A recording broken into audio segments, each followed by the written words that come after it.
Muito bom dia. Como sabem, hoje vamos falar particularmente sobre um assunto que nos preocupa profundamente, que é a segurança social e as questões que se levantam para o futuro dos nossos associados nesta matéria. Como todos os colegas sabem, a pandemia levantou uma série de questões, obrigou-nos a repensar a forma como nos situávamos neste universo da segurança social. Eu sou daqueles que tenho de assumir com toda a humildade que foi um pouco em função dos trabalhos que foram efetuados por um grupo nomeado no Conselho Geral da Caixa de Previdência da Ordem dos Advogados Solicitadores, que foi dirigido pela doutora Tânia Lima da Mota, que está aqui ao meu lado, que tive consciência de que os números que nos eram normalmente apresentados poderiam ter leituras muito diferentes daquelas que habitualmente eu encarava.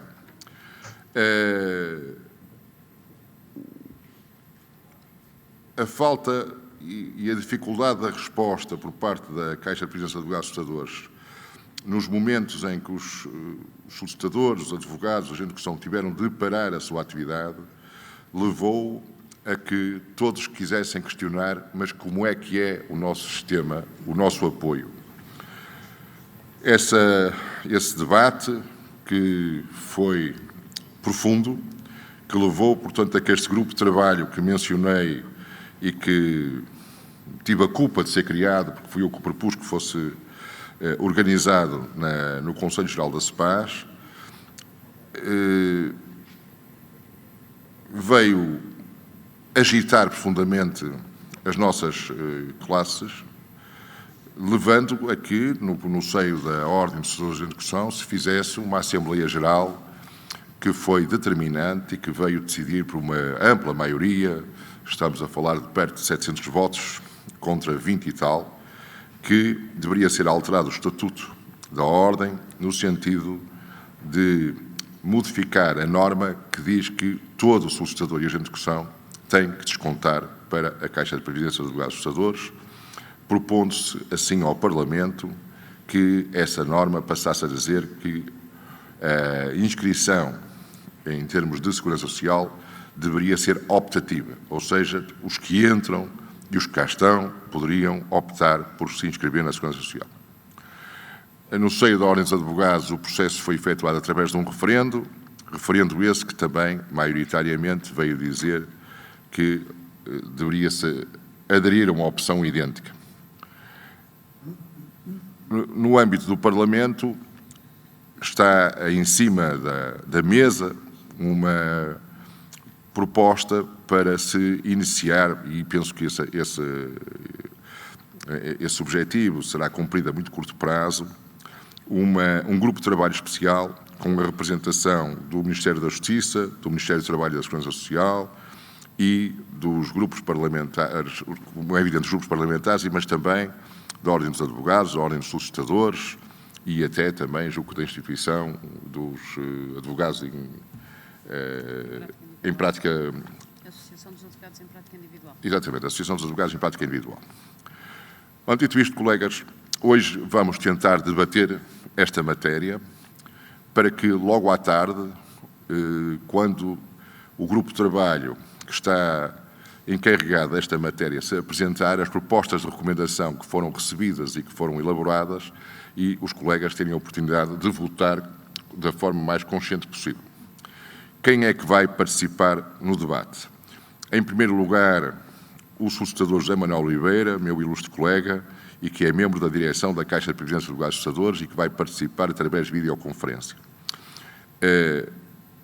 O nosso ilustre amigo e procurador de Espanha, D. Luís Ortega Alcubierre, que é um amigo de há longos anos, é um membro do Conselho General dos Procuradores de Espanha, mas também membro da União Internacional dos Juízes de Justiça, decano de Saragossa e que tem corrido tudo o que se tem passado nas nossas profissões nos últimos anos com uma capacidade de trabalho e de bom senso extraordinárias, mas também com um sentido de humor que me desespera algumas vezes, com toda a franqueza. A doutora Tânia Lima da Mota, a advogada, foi a principal vítima desse grupo de trabalho, porquanto foi indicada pelo Conselho Geral, pelo Sr. Bastonário da Ordem dos Advogados, para presidir esse grupo que teve representantes da Ordem dos Advogados e representantes da Ordem dos Solicitadores e da Caixa de Previdência dos Advogados. Ela dará uma muito melhor nota do quais foram as conclusões e aquilo que se conseguiu perceber através desses trabalhos. Eu tenho de manifestar aqui o meu profundo respeito e também alguma ingenuidade, porque quando propus que esse grupo de trabalho fosse criado, propus que ele nos apresentasse conclusões, acho que era em 30 dias ou 60 dias, e eles tiveram de reunir 30 e tal vezes para apresentar o seu relatório final, porque a situação era muito mais complexa que o que eu julgava.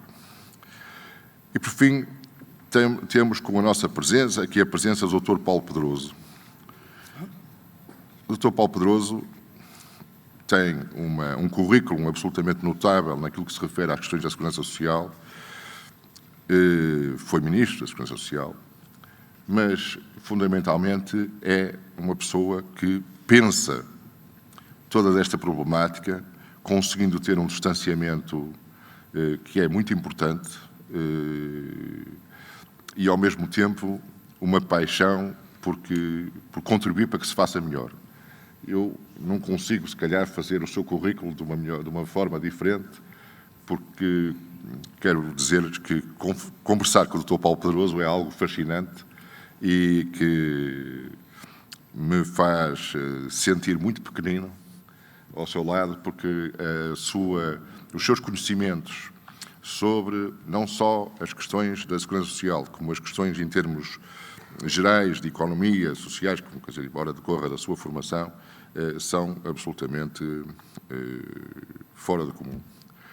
Dito isto, iria começar o debate pedindo ao José Manuel Oliveira para fazer a sua intervenção, dando-nos a perspectiva dele e a perspectiva, no fundo, também da direção da Caixa de Previdência dos Advogados e Solicitadores. Muito obrigado.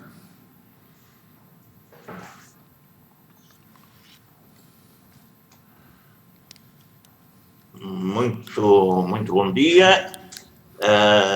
Excelentíssimo Sr. Bastonário da OSAI, ilustres colegas de painel, colegas solicitadoras e colegas solicitadores.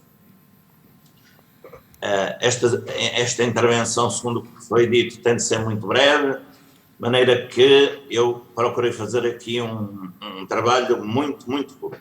Divido esta breve comunicação em três partes: sustentabilidade, previdência, e não deixo de abordar o tema na ordem do dia, a livre escolha.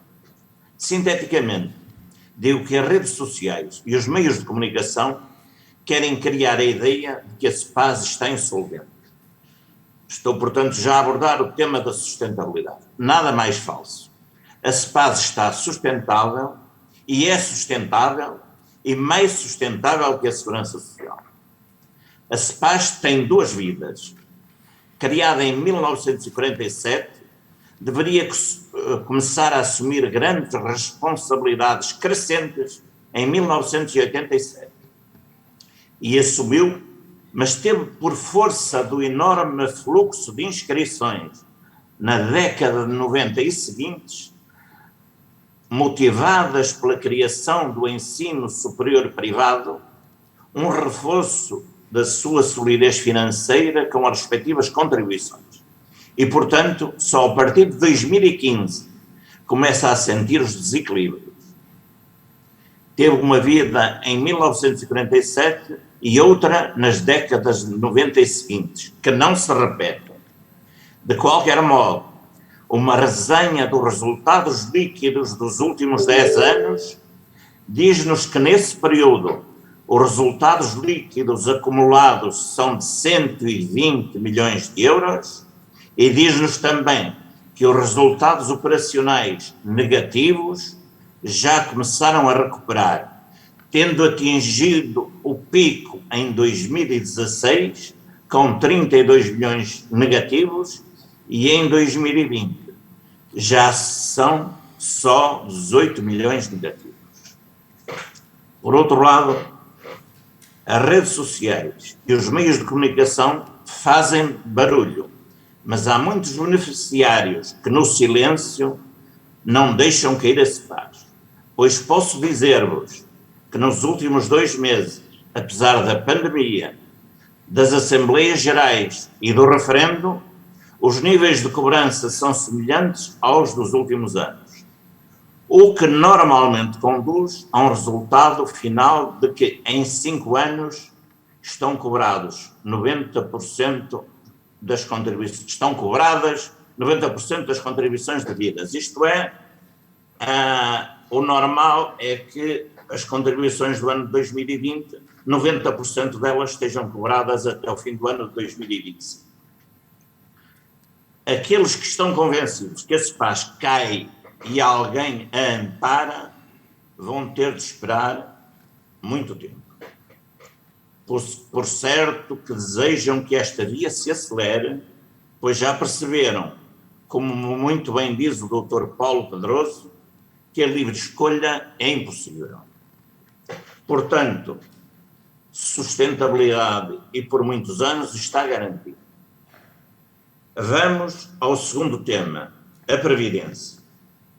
Aqui eu penso que é preciso fazer uma grande reforma no domínio das contribuições, das eventualidades a proteger, da fórmula de atribuição das pensões, e ainda é preciso sermos diferentes, protegendo melhor que o SNS na doença, e é preciso criar um terceiro pilar, um fundo de pensões gerido pela CEPAS, para aqueles que possam e queiram ser solidários. Em poucas palavras, temos de obter mais contribuições, de conceder a cobertura das mesmas eventualidades da Segurança Social, temos de aperfeiçoar a fórmula de atribuição de pensões, temos de proteger melhor que o SNS na doença e temos de criar o terceiro pilar, para que os que mais podem sejam solidários. Não façam confusões quando eu digo que temos que proteger melhor que o SNS.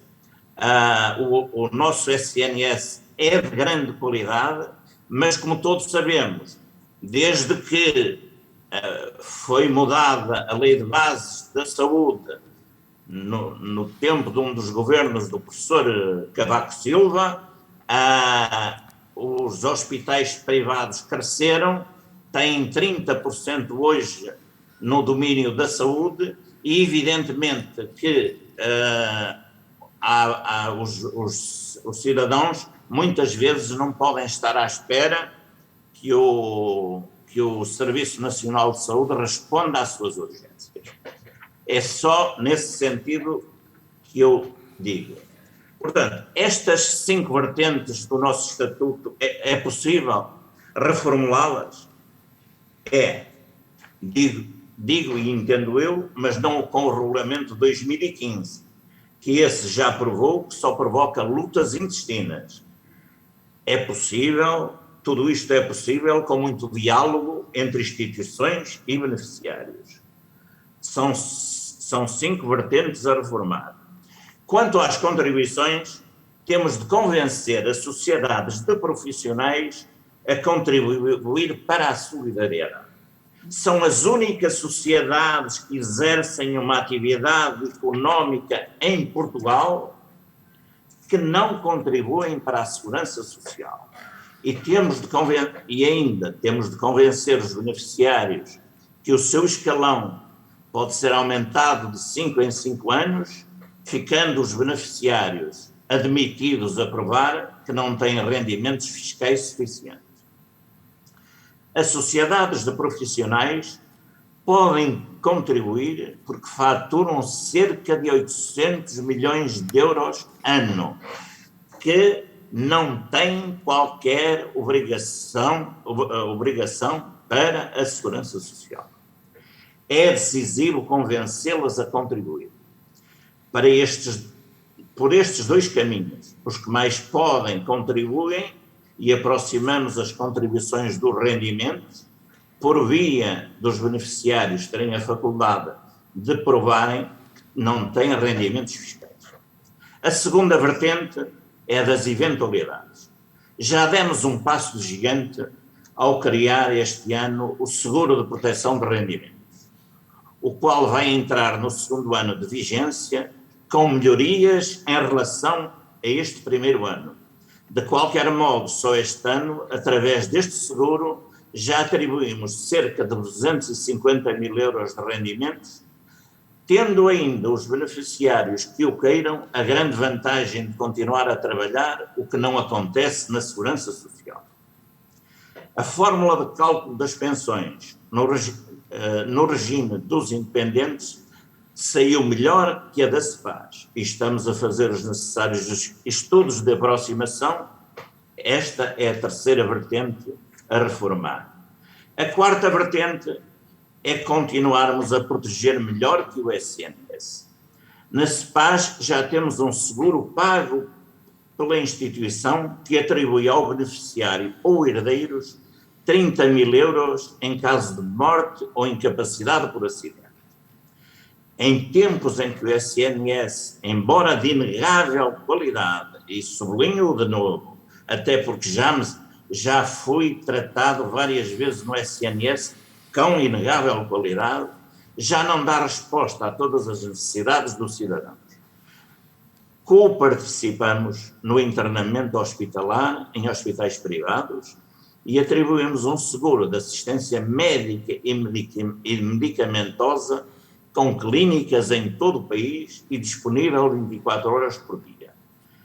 Aqui temos de evoluir para um seguro de saúde global. E só pelas razões, e digo isto só porque temos de reconhecer que, infelizmente, a Lei de Bases da Saúde, alterada já há muitos anos, veio permitir um grande crescimento dos privados e, naturalmente, que o SNS encolheu.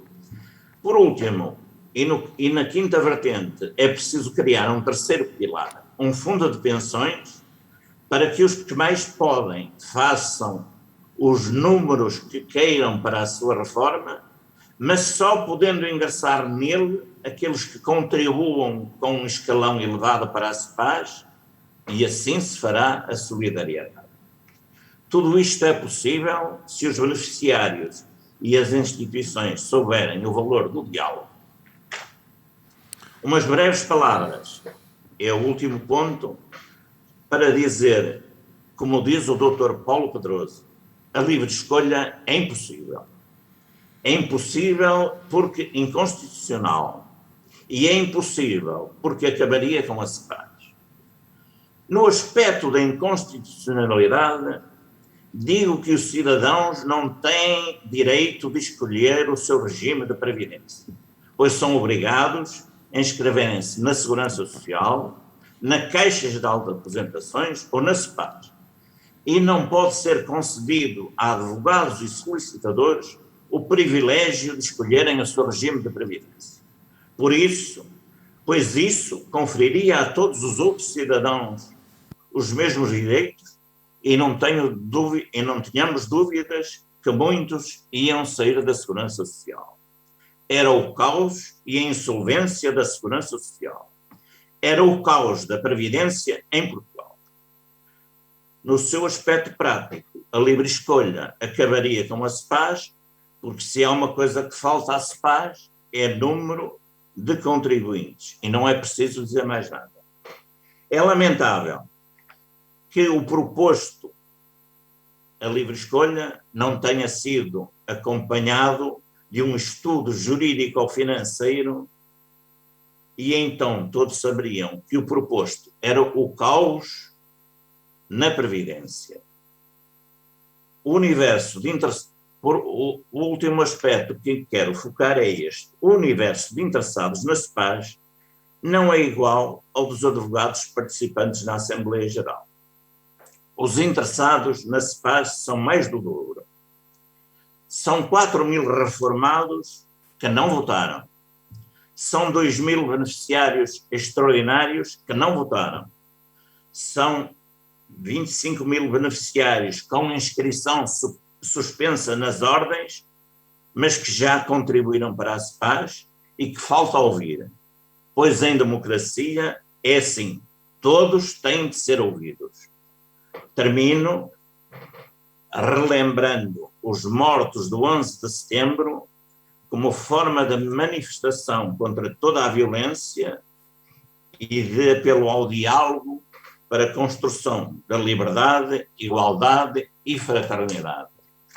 Um grande abraço para todos vós. Peço desculpa a todos por não poder estar presente, não estar a participar presencialmente, mas de facto um problema profissional cujo prazo me termina no princípio da semana, obriga-me a estar aqui para trabalhar hoje à tarde, trabalhar amanhã, trabalhar no domingo, trabalhar na segunda. Portanto, foi-me absolutamente impossível estar convosco e todos sabemos que os abraços nos dias de hoje nos fazem falta.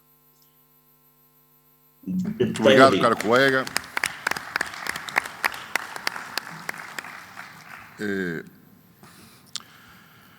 Depois de ouvirmos o nosso colega, vou passar a palavra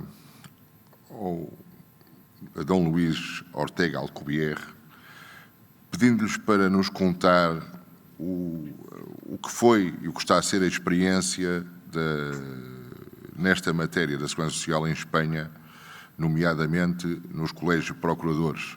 E relembro que os procuradores em Espanha, eu julgo que estão perto dos 12.000, não? E têm uma mutualidade que geriram durante e continuam a gerir durante muitos anos, mas com características próprias, e penso que essa experiência é extremamente interessante para nós. Dom Luís Ortega. Muchas gracias, José Carlos. Dicen en España que de bien nacido ser agradecido. Entonces, yo sí que quiero agradecer primero a la Orden de los Solicitadores y a su bastonario buen amigo, que congreso tras congreso se fijen en mí y me inviten a venir, lo cual para mí es una satisfacción, aparte de una manera extraordinaria de conocer Portugal, que jamás lo habría pensado de otra manera. Y espero seguir viniendo siempre que me invite, porque debe creer que yo sé de todo. Y aunque es verdad, pues también me gusta mucho estar con los amigos portugueses en este país tan extraordinario. Mi contribución va a ser breve, porque me imagino que lo que les interesa a los solicitadores es ver lo que dicen sus propios solicitadores, pero sí voy a hacer una pequeña pincelada de lo que es la mutualidad, ha sido y es en España. También mi intervención será breve para que la mayor parte de lo que diga se pueda entender, porque yo sé que no es fácil, pero mi portugués todavía dista mucho de ser perfecto. Las mutualidades, como todos sabemos, fueron una necesidad que tenían las profesiones liberales, los autónomos, de tener un sistema de prestación, porque la seguridad social no preveía, en principio, más que relaciones entre patronos y obreros, entre empresarios y trabajadores. Entonces, estas profesiones liberales autónomas no tenían ninguna manera de garantizarse un mínimo derecho a su jubilación o a su fallecimiento. Por eso, en 1947 se creó la Mutualidad de Procuradores de España, teniendo también en cuenta que en todos los casos, desde entonces hasta ahora, en España ha sido siempre obligatorio para poder ejercer de procurador tener ser miembro o bien de la mutualidad en su principio o bien de la Seguridad Social o de ambas. No se podía ejercer sin ningún apoyo, sin ninguna garantía de que al final de una carrera, de una profesión, uno no tuviera absolutamente nada. Hasta en la primera época, por el Estatuto de los Procuradores, ya se determinaba que era obligatorio estar inscrito en la mutualidad de procuradores, afiliado a la mutualidad de procuradores. Esta mutualidad era muy básica y se nutría de las prestaciones de los miembros, que éramos todos, con algunas características muy curiosas. Por ejemplo, las prestaciones eran bastante pequeñas, aunque podías ampliarlo. Lo curioso de esto es que las contribuciones a la mutualidad podían hacerse a través de la compra de unos sellos o unas pólizas que se adherían a los procedimientos. Esto no solo pasaba con los procuradores, pasaba también con los abogados y con los funcionarios, con la curiosidad, entre comillas, de que todas esas mutualidades eran consideradas costas del procedimiento, con lo cual al final el deudor, el demandado, pagaba su deuda, los gastos en sí del procedimiento y las mutualidades de todas las profesiones que habían intervenido en el asunto, lo cual era una cosa absolutamente demencial, pero durante muchísimos años así fue. También se daba el caso de que todas estas contribuciones iban a una capitalización colectiva, es decir, nadie cotizaba para sí mismo sino para el conjunto. Eso daba como resultado que las primas o las cantidades que se obtenían cuando uno se jubilaba eran absolutamente ridículas. Ese sistema permitía, eso sí, captar muchísimos fondos que al final revertían en beneficio de la propia mutualidad. Tampoco daba muchas prestaciones, daba la prestación de jubilación y la de fallecimiento y nada más. Todo eso cambió el 1 de enero de 2000. El 1 de enero de 2000 se dictó la Ley del Seguro, que lo que hacía era obligar a todas las mutualidades a convertirse prácticamente en compañías de seguros, sin perder sus características como mutualidad, sus prestaciones. Esta conversión permitió o obligó, según el Estatuto de la Mutualidad, a realizar diversas opciones. Por ejemplo, 1. Cobertura a los procuradores como régimen alternativo a la seguridad social. Cobertura a los mutualistas que solo estuvieran en la mutualidad. Práctica de operaciones de seguro directo. Realización de operaciones de capitalización basadas en técnica actuarial. Realización de operaciones preparatorias o complementarias de seguro o capitalización. Protección de compromisos por pensiones de empresas o corporaciones y promoción y gestión de fondos de pensiones. Es decir, la mutualidad se convertía a ser una compañía de seguros al uso. Eso promovió que la afiliación ya no fuera obligatoria a la mutualidad, era voluntaria, podías tener mutualidad, seguridad social o ambas. Pero también, en el caso de que tuvieras ambas, lo que hacían era reducirte las cuotas de la mutualidad. Pero también obligó a la mutualidad, como tal compañía de seguros, a competir con los seguros. Y eso, como toda competencia, ha sido bueno. Hay una contribución mínima para el que esté en la mutualidad de 260,96 euros mensuales que dura hasta los 67 años. Esta capitalización ya es personal desde 2013, es decir, lo que tú inviertes, aparte del mínimo, incluso el mínimo, ya te beneficia directamente a tu pensión, a tu jubilación. Con una cuota entera, pagando la cuota íntegra, tienes derecho, por fallecimiento antes de los 67 años, a 100.000 euros de prestación. También tienes derecho, con la cuota entera, a recibir la incapacidad laboral transitoria. Esto es importante porque durante el COVID se consideró incapacidad laboral transitoria aquellos casos de COVID que tuvieran los procuradores adscritos a la mutualidad. También está incluido en esta prestación de la cuota entera la incapacidad absoluta, con una prestación de 7.200 euros anuales, y la cuota de la comunidad de la mutualidad va a cargo del fondo de la propia mutualidad. En el caso de fallecimiento, después de esos 67 años, habiendo pagado todas las cuotas, son los herederos los que reciben el capital acumulado en forma de renta. Hay otra opción, que es si estás en la Seguridad Social y también en la mutualidad, y en ese caso tu cuota se te reduce a 182 euros al mes. Tienes derecho a la jubilación, opción de fallecimiento según la cuota entre 10.000 y 100.000 euros, o por 61 euros al mes tienes derecho a la jubilación más 10.000 euros al fallecimiento. ¿Qué más ofrece la mutualidad en este caso? Pues lo que hemos dicho, hay planes de jubilación, planes de pensiones. Normalmente la ventaja que tiene es que tiene unas rentabilidades mucho más altas que los seguros que ofrecen. Estamos hablando en este caso de 4,5–5% anuales.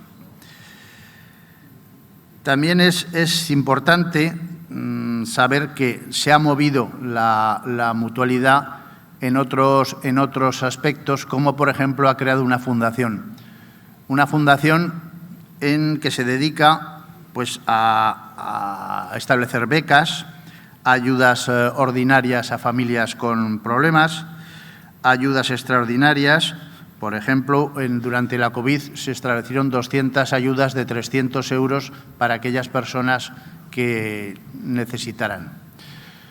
Yo no hablo como experto de la mutualidad, sino hablo como usuario. En unas cosas estoy muy de acuerdo, como soy de los antiguos, en otras en absoluto, porque mi pensión es ridícula, pero entiendo que el esfuerzo que se ha hecho en convertir una arcana asociación en una compañía moderna de seguros ha valido la pena y podría ser ejemplo para otras profesiones o para otros países. Y con esto suficiente, porque creo que ya lo que os tenía que decir está. Muchísimas gracias.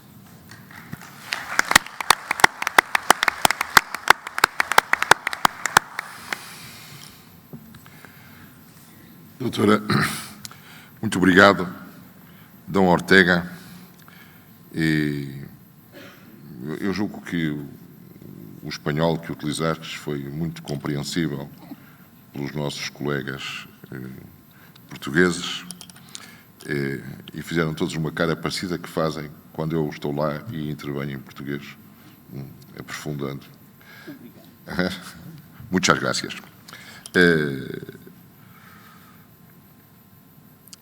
Doutora Tânia, já tive a oportunidade de dizer a forma como fiquei a respeitar todo o trabalho que foi feito pelo vosso grupo, por todos os que fizeram parte do grupo e pelo esforço que tiveram, e julgo que será muito importante dar-nos uma noção não só do que está no vosso relatório, e isso os colegas já tiveram acesso a ele e todos os que têm curiosidade por esta matéria já o poderão ter consultado, mas principalmente a síntese dele e aquilo que lhe vai na alma relativamente a esta questão. Sr. Bastonário, muito obrigada.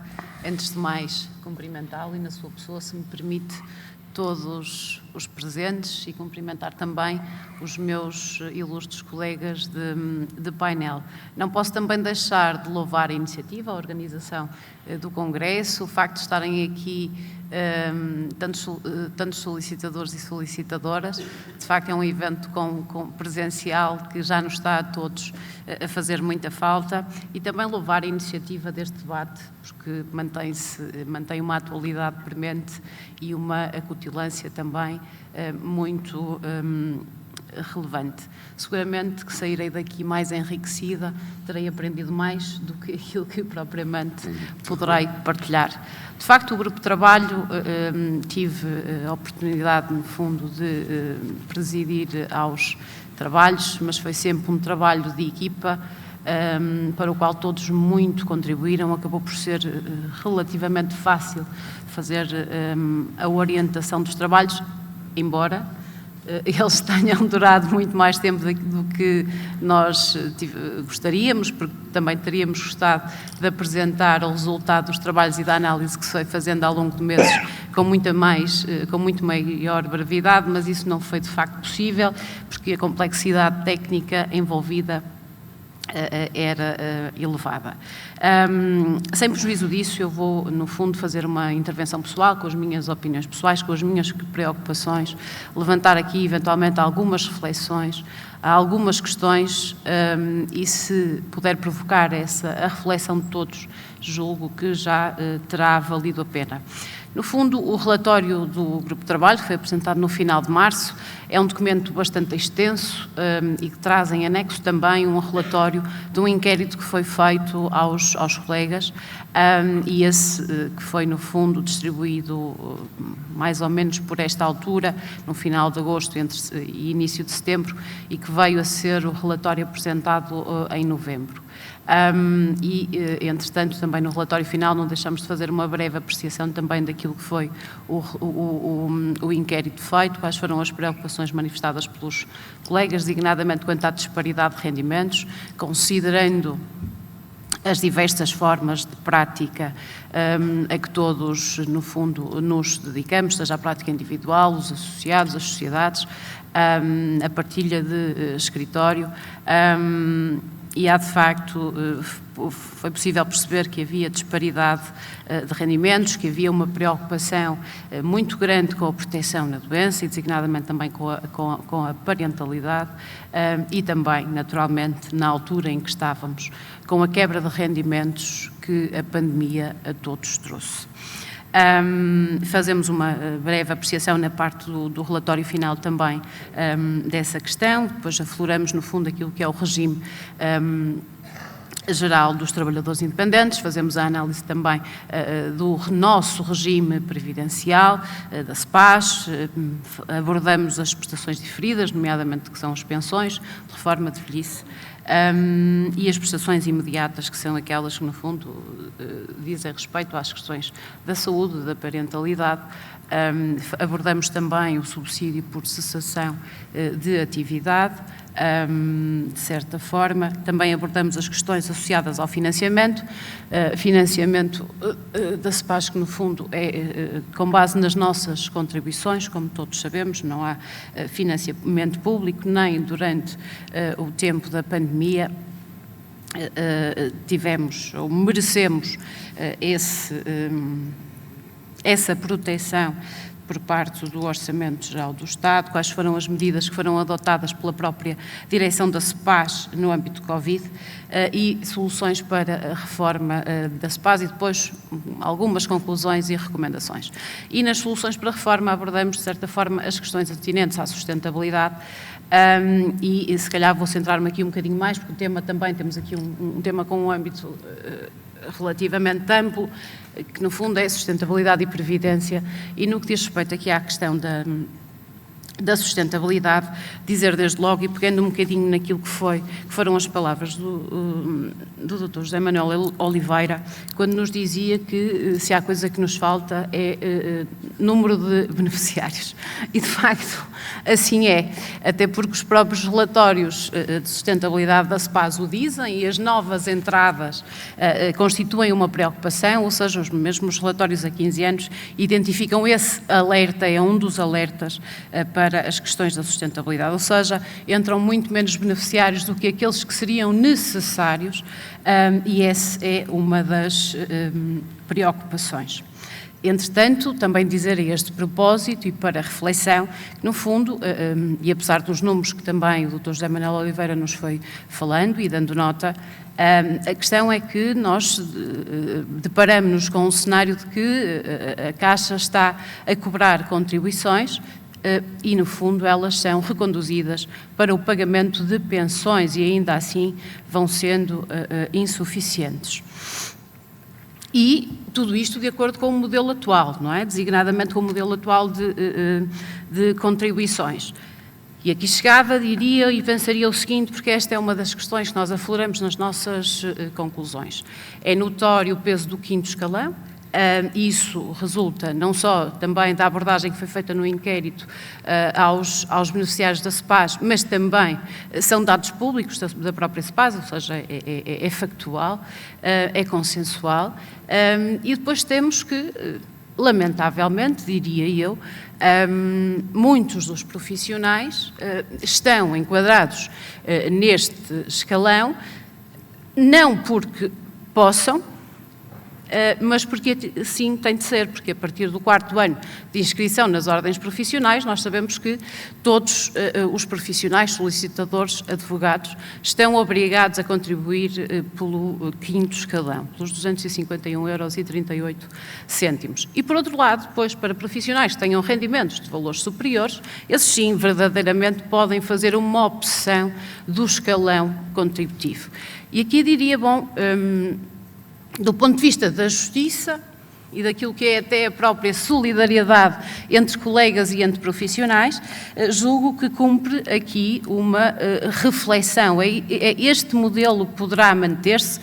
Bem, a meu ver, entendo que de facto não.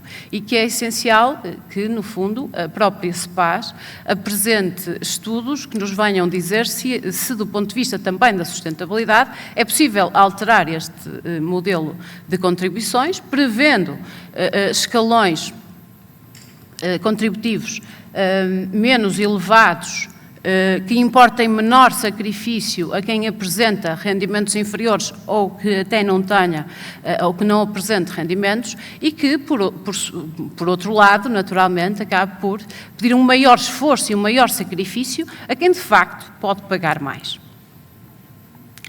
Esta é, quanto a mim, uma das questões principais e que resulta das preocupações dos colegas. E enquadrando isto também aqui um bocadinho na questão da sustentabilidade, porque de facto é necessário se conhecer os beneficiários. Essa foi uma também das conclusões e das recomendações do grupo de trabalho. Parece-nos que é premente que a própria CEPAS conheça a situação económico-financeira dos seus beneficiários, porque a situação não é igual para todos, há diferenças muito grandes. E com esse conhecimento será, porventura, mais fácil ou mais simples ir de encontro àquilo que são as expectativas, que são as necessidades e as dificuldades dos beneficiários, porque uma coisa também é certa, e pelo menos parece-me ser mais ou menos consensual, até do que vou ouvindo, e designadamente à própria direção da CEPAS. O modelo atual, eu não vou dizer que está esgotado, porque ele está em vigor, mas, a meu ver, não tem muito mais condições para se manter durante muito tempo, porque exigem sacrifícios muito elevados a uns e é depois, por sua vez, muito atrativo para outros. Mas também temos a questão das próprias pensões, que sabemos que com a alteração do regime as pensões serão... os critérios, no fundo, da respectiva formação e de cálculo, vamos ter cada vez mais pensões mais baixas. Entretanto, mas isto será também na própria Segurança Social, não será só na CEPAS, mas ainda assim, se fizermos a comparação e por valores, e se na Segurança Social pagássemos um valor... no fundo equivalente àquele que estamos obrigados a pagar na CEPAS, para já temos que o rendimento que receberíamos da nossa prestação de serviço equivaleria mais ou menos na volta dos 1.670 € ou 78 €, o que é já diferente, ou seja, teríamos logo um enquadramento distinto, não com base em ficções ou presunções, de que, no fundo, todos temos a capacidade de pagar, porque a verdade é que os tempos mudaram. E, quanto a mim, a CEPAS também tem que acompanhar os tempos e esta evolução tem de se dar.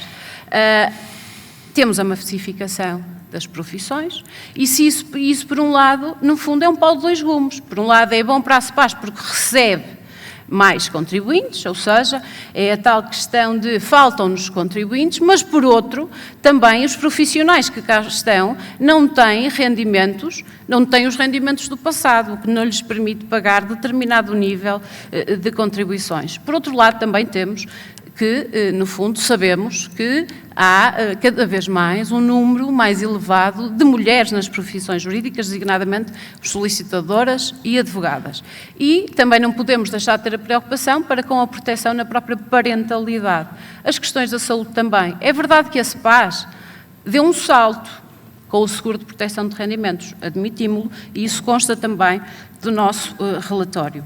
Mas também dizer que ainda assim há todo um conjunto de colegas que ficam e que ficaram desprotegidos. E quando a discussão se iniciou, foi muito a pensar nesses, porventura, pelo menos no meu caso, assim o foi, pessoalmente, nos colegas que estavam já doentes, que têm doenças pré-existentes. E a verdade é que o seguro que existe não dá cobertura aos colegas que têm doenças pré-existentes. E esta é, quanto a mim, uma lacuna que cumpre muito rapidamente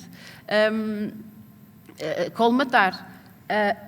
E depois, a propósito também de uma eventual proposta da SEPAS, em relação a um eventual seguro de saúde, também será relevante termos em consideração estes profissionais, os que têm doenças pré-existentes, que não sejam mais uma vez tratados de forma, quanto a mim, discriminatória, porque todos pagamos o mesmo valor. Estou à vontade para o dizer, nem precisava de fazer este desabafo, mas eu pessoalmente tenho uma doença pré-existente e se precisar deste seguro, eu, como muitos outros colegas, não temos acesso a qualquer tipo de proteção por parte da SEPAS. No entanto, não deixamos de ter as contribuições pagas no seu tempo.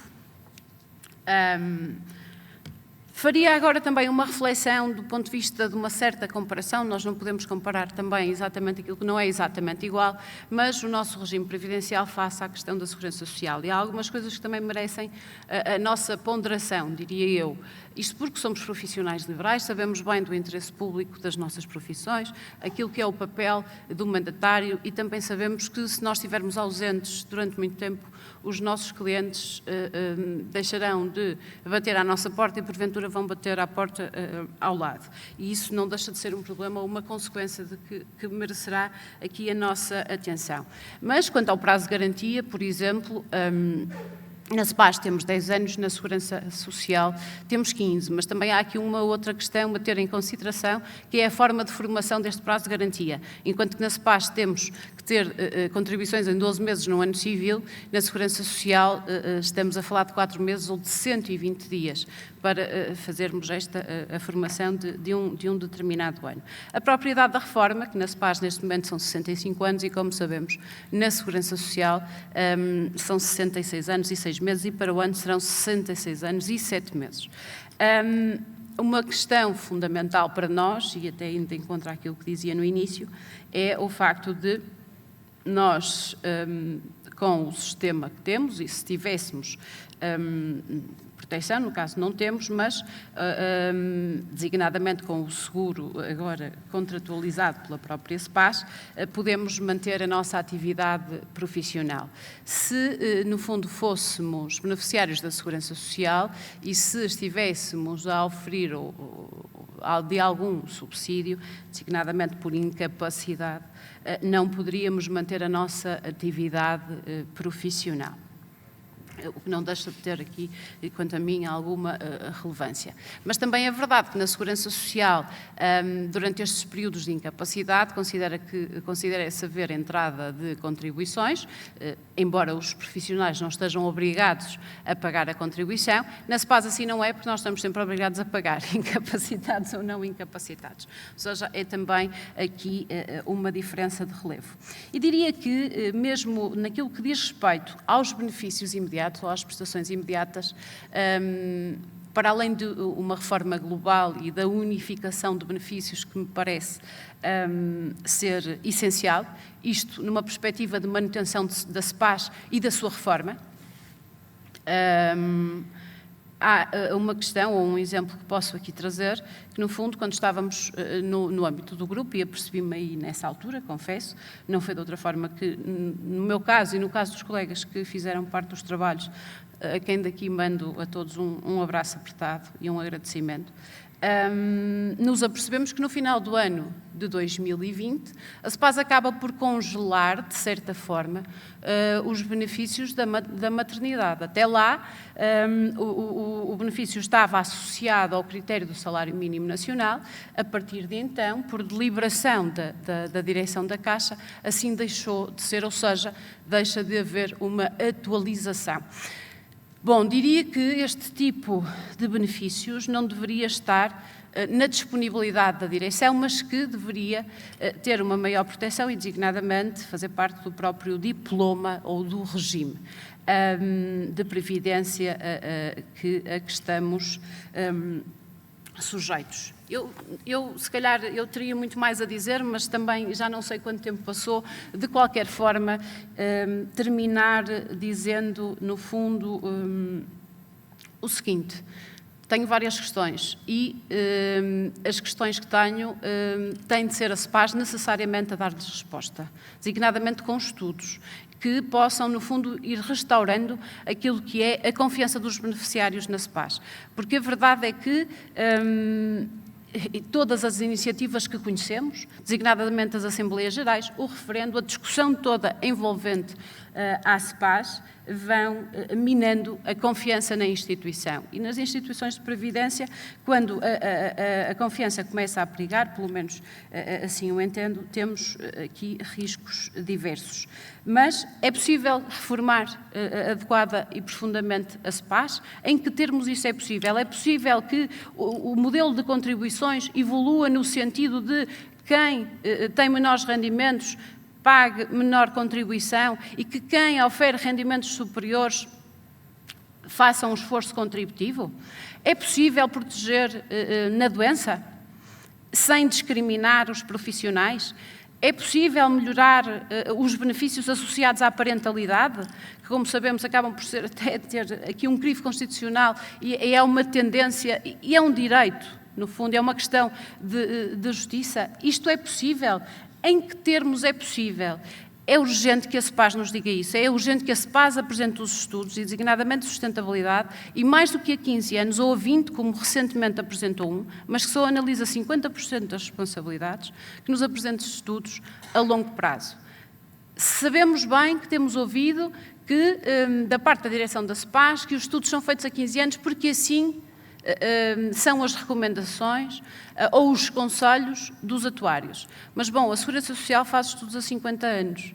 E o que é certo é que o próprio estudo europeu, sobre os regimes, também faz uma análise prospectiva até 2070. Porque é que a SEPAS também não o poderá fazer? Terminava por aqui. Muito obrigada a todos.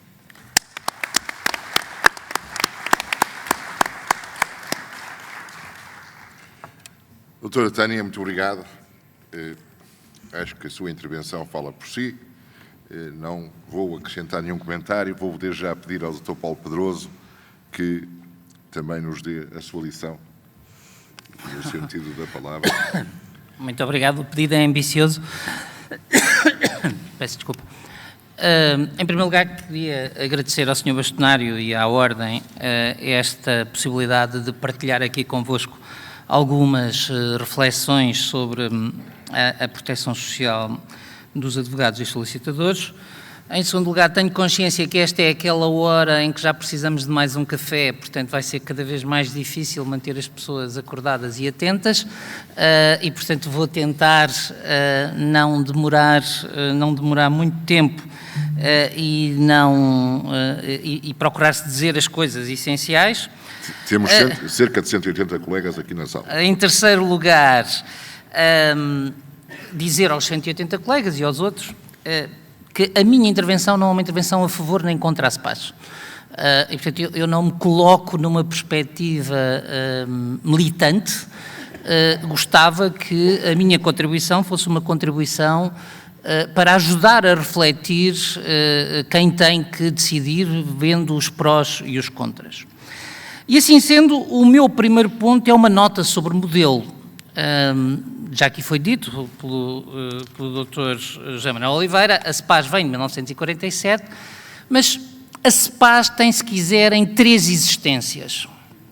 Em 1947, a SEPAS é criada no âmbito da Lei da Proteção Social Corporativa de 1935 e era uma caixa como qualquer outra. O modelo de proteção social que então se tinha era o de que cada profissão deveria proteger-se a si própria, liberta dos problemas das outras profissões.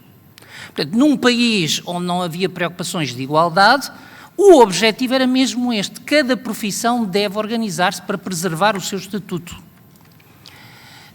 Infelizmente, para os cultivadores desse modelo, isto criou um problema, que foi a generalidade dos trabalhadores nunca chegou a ser protegida. E isto leva-nos à segunda existência da SEPAS, que é a reforma da Previdência Social de 1960, que cria as caixas de previdência distritais e que tem um problema para resolver, que é o que fazer aos profissionais liberais. E a lei de 1960 define as caixas de previdência como a SEPAS, como o regime dos profissionais das profissões liberais e estabelece um dever de coordenação com as instituições de segurança social. De algum modo, a Caixa vive ainda hoje como se estivéssemos com a lei de 1960. E vive, na minha opinião, com o problema da coordenação insuficientemente resolvido. Mas a terceira fase da SEPAS começa com a Constituição de 76. Eu não vou, como o Dr. Vital Moreira disse numa entrevista à revista da Ordem dos Solicitadores, dizer que a SEPAS é inconstitucional. Eu costumo dizer que é pré-constitucional. E, portanto, como não sou jurista, não entro nessa discussão. Mas, de facto, a Constituição de 1976 pretendia a integração de todas as caixas num regime único de segurança social. E há aqui uma pequena nota, o Dr. José Manuel Oliveira vai-me desculpar, já não há trabalhadores a inscrever-se na Caixa Geral de Aposentações. A Caixa Geral de Aposentações hoje é um regime fechado. Portanto, há quem ainda lá esteja, e se quisermos até usar a Caixa Geral de Aposentações como elemento de comparação, então eu poderia dizer a SEPAS poderia ter uma evolução desse género e tornar-se um regime fechado e deixar de receber novos beneficiários. Mas isso seria o fim da SEPAS tal qual ela existe e não a sua continuação. Mas dizia eu, portanto, desde 1976, a SEPAS entra numa situação de exceção. Uma situação de exceção que partilha com umas dúzias de outras caixas. Lembrem-se, os jornalistas, mas também os trabalhadores da Câmara Municipal de Lisboa, a Caixa Geral de Aposentações, os funcionários públicos. E essa exceção deve-se a quê? Em 1977, há um decreto-lei que determina a integração de todas, sublinho todas, as caixas nas caixas de previdência distritais. Mas, de novo, as profissões que tinham uma organização de âmbito nacional não eram fáceis de integrar. E aquela integração foi uma integração simples. Integra património, integra funcionários, integra responsabilidades. E as profissões, legitimamente, que quiseram preservar o seu estatuto e o seu domínio sobre a sua proteção social, não se deixaram integrar. E no caso da SEPAS, foi mais à frente e aproveita um governo frágil, devo dizer, que é o 4º governo constitucional, o governo Nobre da Costa, e consegue a promulgação de um novo estatuto depois do 25 de Abril e depois da Constituição de 76. E é aqui que começa a fase atual da SEPAS. Portanto, que é protegida por estatutos promulgados, independentemente do que diga a Constituição. De algum modo, há uma subfase dentro deste período, que é desde 2012, quando o governo de Passos Coelho, no âmbito da racionalização da administração, extingue todas as outras caixas. E, portanto, esta situação excepcional, desde 2012, é uma situação excepcional e única. A SEPAS é a única exceção. Quer isto dizer que é uma má exceção? Eu não vou por aí. Quer dizer, no entanto, como elemento para a reflexão, que há aqui uma questão de modelo.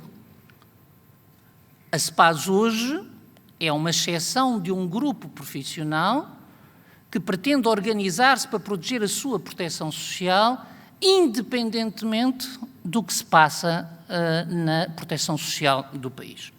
Isso leva-me à segunda questão, que já aqui foi colocada pelos predecessores, que é a questão da sustentabilidade. Evidentemente, eu estou de acordo com o Dr. José Manuel Oliveira, eu não tenho, nos estudos que são conhecidos, nenhuma perspectiva que me leve a dizer a CEPAS não é sustentável.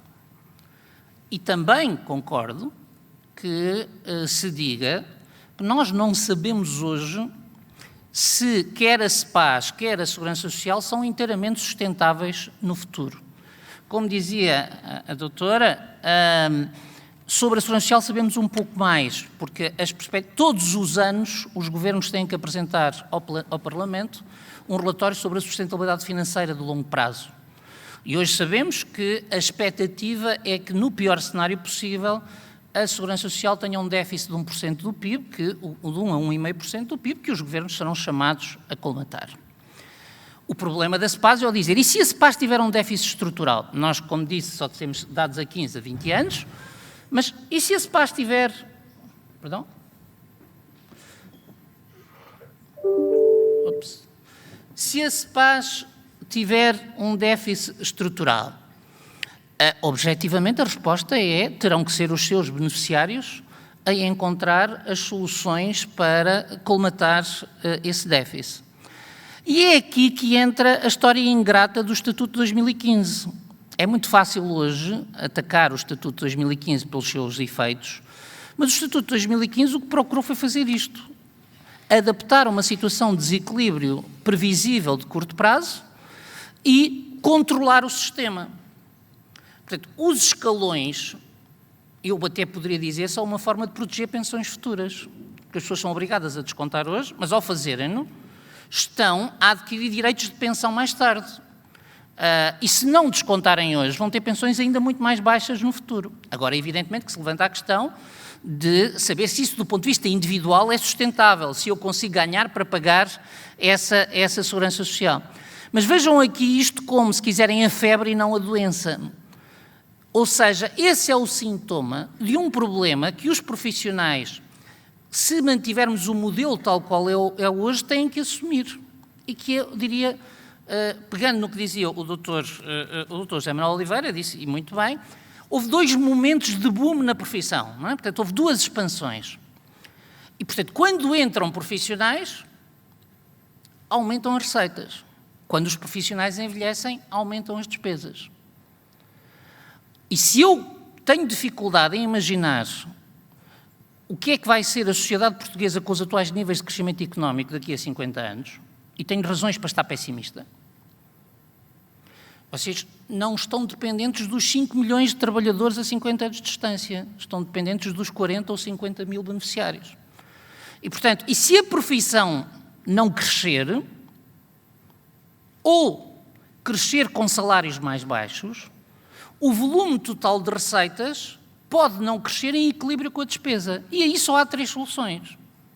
Ou levam a Caixa à falência e geram desequilíbrio, ou baixam os benefícios, ou aumentam as contribuições. Não há mais nada para prometer. E, de alguma maneira, eu tenho que dizer aqui, o Estatuto de 2015 procurou proteger os benefícios. E, portanto, pode tê-los protegido de modo excessivo, desproporcional, injusto, mas quem tiver com a mão na massa de manter a sustentabilidade da Caixa tal qual ela é hoje, não pode deixar de olhar para, de olhar para o problema com esta dimensão. E, portanto, eu não posso querer descontos baixos, pensões sem aumento da idade e pensões com um nível de substituição alto dos salários. Quer dizer, querer posso, não posso ter. E, portanto, essa é uma reflexão que tem que ser feita.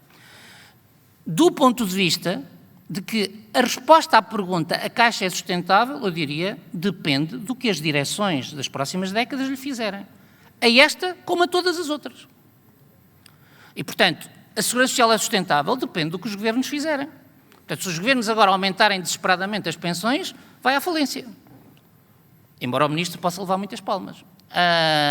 E, de algum modo, isto acontece também com a Caixa. Isto leva-me ao ponto seguinte.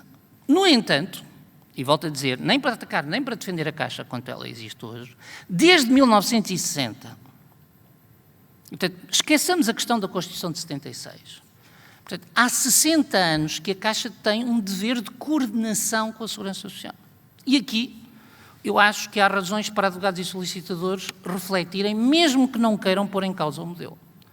Porque há muitos aspectos de modernização da Segurança Social que a CEPAS não seguiu.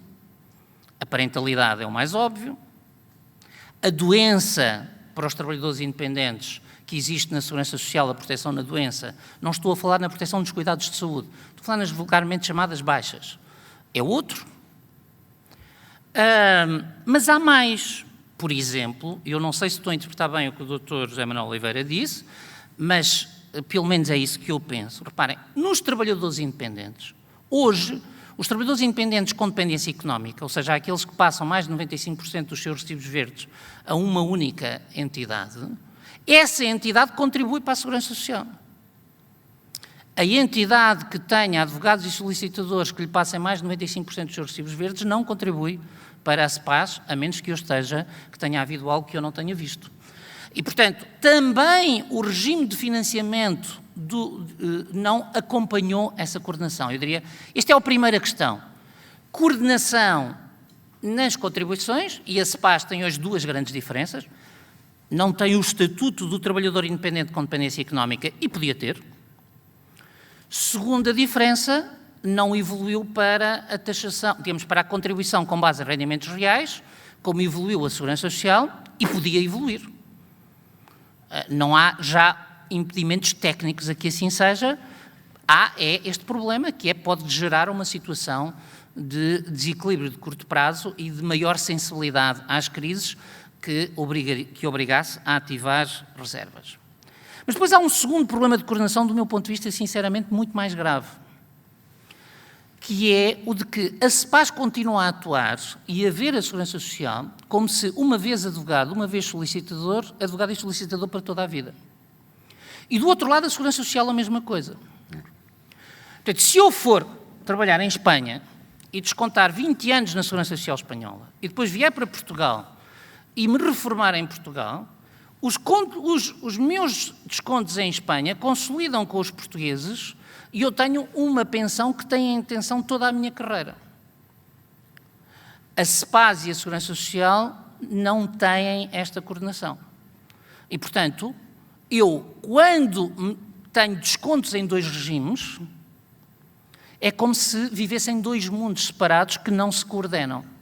Isto pode, por exemplo, para um advogado para um solicitador que tenha exercido a profissão durante 15 anos e a seguir vá trabalhar 15 anos na Segurança Social como independente noutra coisa, em vez de ter uma pensão sobre 30 anos de descontos, vai ter uma pensão sobre 15.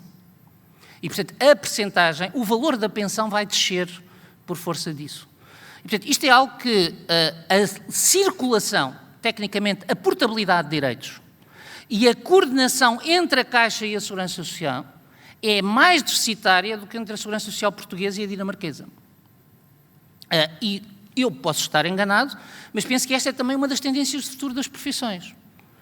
As pessoas não vão ser advogados e solicitadores toda a vida. Uns vão de cá chegar mais tarde, outros vão de partir mais cedo, outros vão de ser a meio tempo e ter que se encontrar um modelo sobre como é que eu sou professor do ensino secundário e solicitador e como é que eu articulo estes descontos. Tudo isto nos trabalhadores independentes está hoje pensado e nada disto está pensado no modelo da Caixa. E, portanto, isto levanta os problemas que eu diria, há problemas de coordenação a juntar aos problemas de vigilância da sustentabilidade financeira. E leva-me ao último ponto, que é o da questão de futuro. Portanto, à pergunta, é melhor CEPAS ou é melhor Segurança Social? A minha resposta é, em primeiro nível, a resposta é uma resposta de opção de cidadania, de modelo de sociedade, e é uma opção política. Eu quero proteger-me pela solidariedade dos profissionais da minha profissão ou quero proteger-me pela solidariedade de toda a sociedade? Mas é possível ser sustentável nos dois cenários. E há vantagens e riscos. Qual é a grande vantagem da CEPAS? Vós sois quem define os benefícios que têm e as regras com que contribuem. Quais são as duas grandes desvantagens? Uma no curto prazo, que se viu. Nesta crise, o Estado acorreu à Segurança Social. Criou uma série de benefícios extraordinários, mas disse, esses benefícios vão ser pagos por transferência do Orçamento de Estado, não vão sobrecarregar o Orçamento da Segurança Social. Eu entendo que o Presidente da SEPAS diga nós não temos margem para aumentar os benefícios, mas a verdade é que se o regime fosse único, a Segurança Social também não arcou com a responsabilidade dos benefícios extraordinários. O Orçamento de Estado transferiu, não transferiu para a SEPAS. É, de algum modo, um risco que é o de sempre que precisarem do Estado, o Estado está mais longe, terão talvez menos peso. Eu estarei talvez mais preocupado com 4 milhões de votos do que com 40 mil se for Primeiro-Ministro. É natural, compreenderão. E, portanto, têm este risco. E depois têm um segundo risco, que é, enquanto a Segurança Social depende do futuro da economia portuguesa, vocês dependem do futuro da vossa profissão, que pode ser melhor, igual ou pior que o da economia. Portanto, estão a jogar numa lotaria diferente. E não sou eu que sou capaz de vos dizer o que é melhor, e é por isso que eu digo, depende de saber se preferem correr o risco de o país não correr tão bem como isso, ou correr o risco de a vossa profissão não correr tão bem como isso. É uma escolha, digamos, é uma escolha sobre a qual ninguém pode dizer, há um estudo que me diz que o modelo A é melhor que o modelo B. Isto leva-me ao segundo ponto, que agradeço a citação do Dr. José Manuel Oliveira, que é, de facto, a escolha não é possível. Porque vai acontecer uma de duas coisas. Ou ninguém escolhe sair e é ineficaz, ou muita gente escolhe sair e os que ficarem ficam sem recursos para gerir o seu sistema. Porque, eu não sei se todos têm consciência disso, mas a vossa Caixa, como a Segurança Social, funciona num modelo, portanto, que é um modelo em que grande parte do que se gasta é o que se recebe. Ou seja, o Dr. Rezende não vai receber os lucros das suas contribuições. Ele não está a poupar para si.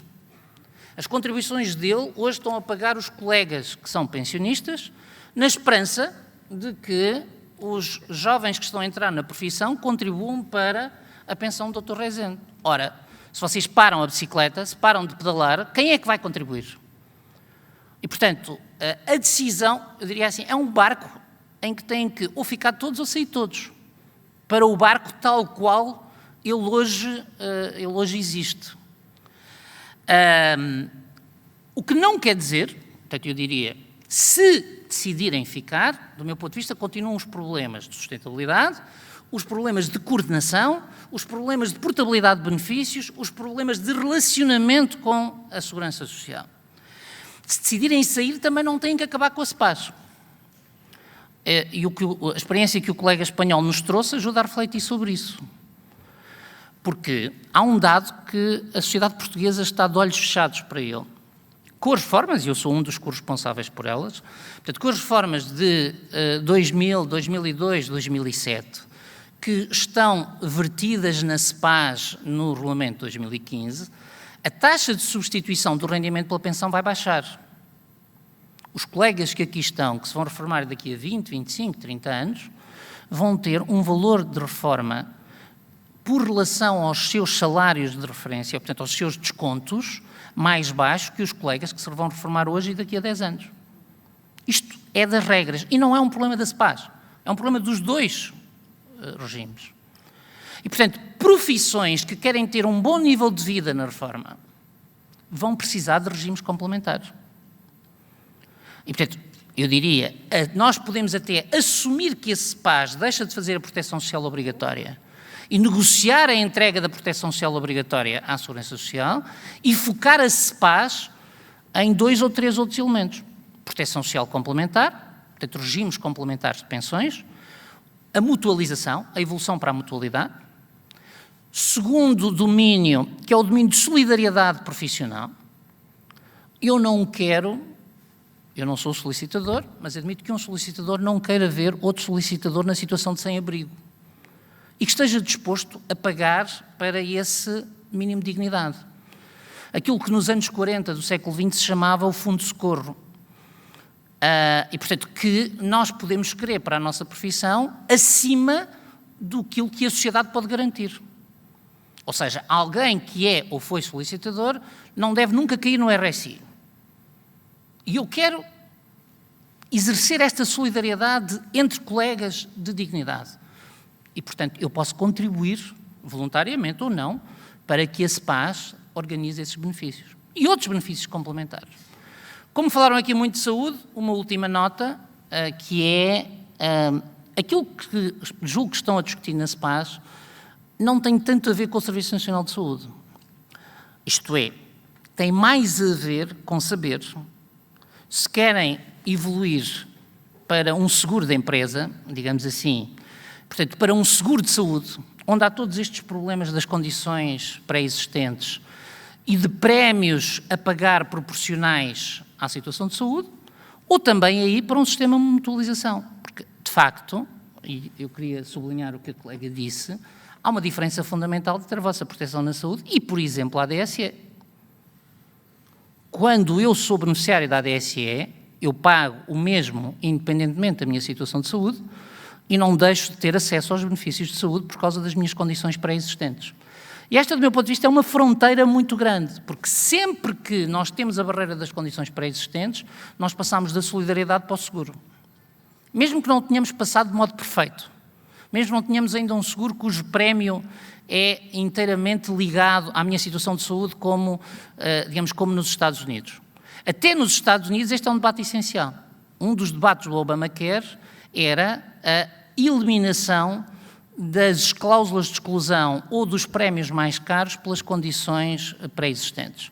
Mas essa é uma escolha vossa, espero ter sido útil. No fundo, o que eu queria dizer é a CEPAS não tem que acabar nem tem que continuar, é uma escolha do modelo de proteção social que querem e essa escolha de modelo, no essencial, tem a ver com isto.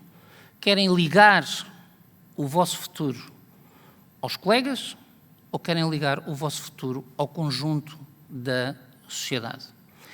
E, para finalizar, a minha percepção é de que o problema imediato, independentemente dos problemas que queiram colocar de modelo, há um problema que mesmo neste modelo tem que ser enfrentado com urgência, que é o problema da boa coordenação com a Segurança Social e digamos, de olhar para o plano de benefícios à século XXI e não à 1950, ou seja, não a pensar só em pensão de velhice e invalidez, mas a pensar em parentalidade, em independente com dependência económica, em eventualidades como doença e, portanto, olhar para os benefícios como a sociedade hoje olha com os profissionais concretos. Muito obrigado.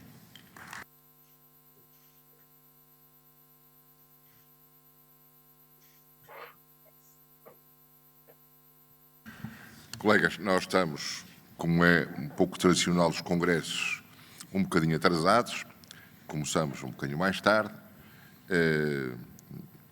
notava-se a necessidade realmente de tomarem café antes de entrarem aqui na sala, mas eu vou pedir, portanto, aos intervenientes do painel para uma intervenção de 2 minutos a cada um para comentarem as respectivas afirmações.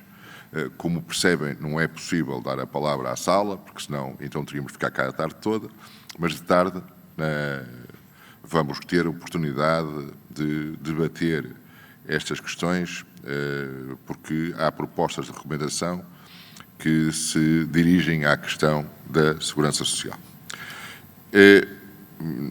Atrevo-me também a pôr em cima da mesa uma questão. Como sabem ou terão a noção, e quando se fala, aliás, aqui o Dr. Paulo Pedroso fala disto, que é o que é que nós poderemos sentir quando amanhã encontrarmos um colega, portanto, a ser um homeless. E nós hoje já temos situações muito próximas disso. Talvez os colegas não tenham consciência, mas aqueles que não pagaram as suas contribuições ou aqueles que saltitaram entre várias profissões e acabaram por não ter oportunidade de ter uma pensão, já estão em situações limite. Há um fundo na CEPAS que pode dar alguma ajuda, mas longe daquilo que é preciso. Eu estou profundamente assustado com o que é que se irá passar daqui a 15, 20 anos, porque tenho a noção que estamos próximo dos 40% de colegas com contribuições em atraso. E é evidente que quando falamos de colegas com contribuições em atraso, estamos a falar de colegas que não pagaram contribuições porque não puderam. Aqui, na realidade, a sua remuneração, como é que se dizia, entre escolher entre comer ou garantir a minha reforma, eu tenho que escolher comer. Há colegas que não pagaram porque nunca pagam nada, porque são naturalmente pouco diligentes nessa matéria, e há colegas que acham que virá uma melhor oportunidade, depois terei um momento para pagar. Todas as situações estão em cima da mesa. Depois, o que está a acontecer na prática é que as dívidas prescrevem e o colega, quando se dá por ela, vai para a sua reforma e só tem meia dúzia de anos com descontos efetuados em condições. E se não tiver sequer 10 anos, corre o risco que nem pensão tem. É evidente que qualquer regime tem que ter mesmo a obrigatoriedade de haver contribuições. Podemos discutir se essas contribuições podem ser menores ou maiores daquelas que estão em cima da mesa hoje em dia, e isso é uma questão incontornável.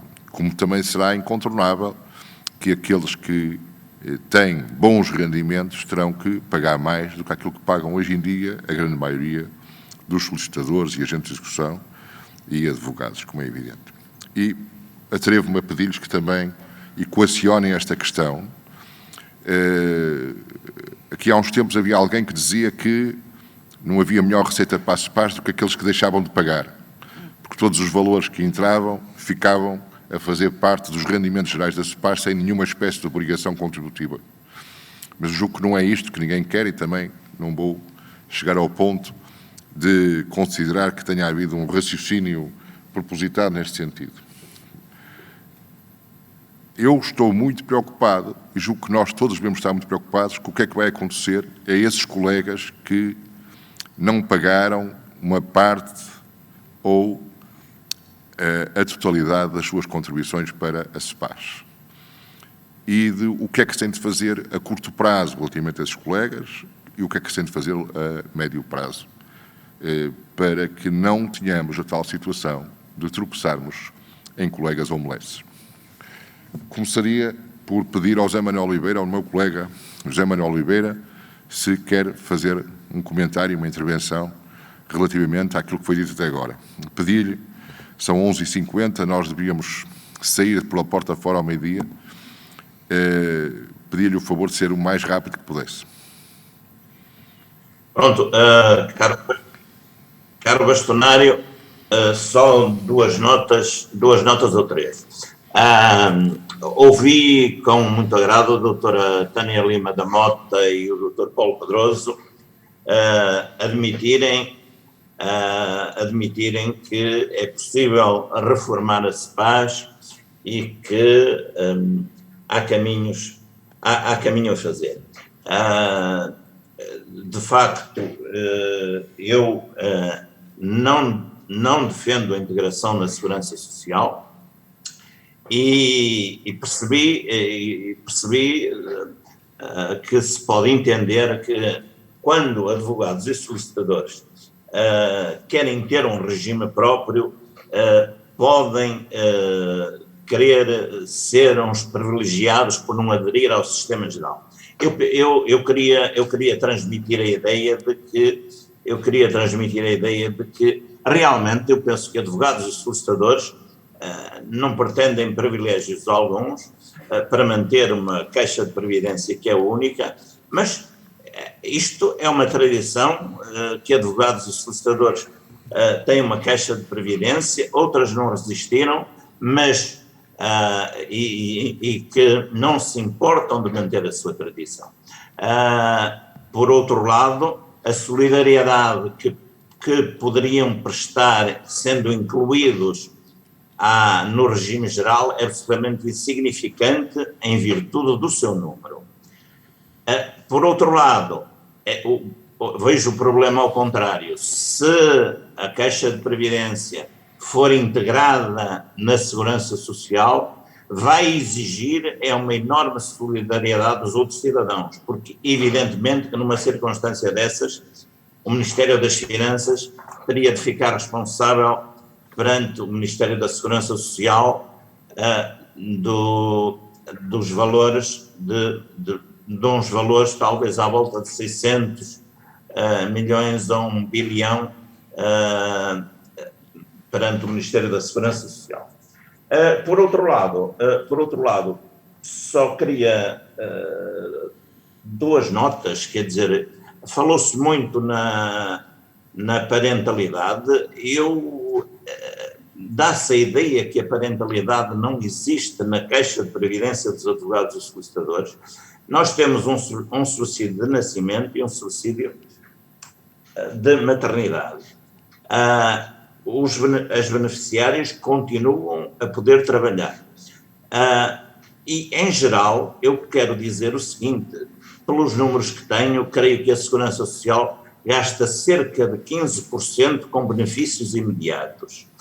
Portanto, a Caixa de Previdência dos Advogados e Solicitadores já está a gastar com benefícios imediatos cerca de 10% a 12%. Portanto, não aceito que se diga que não se tem modernizado. Tem feito um esforço de acompanhar a Segurança Social, inequivocamente, e os números dos relatórios revelam.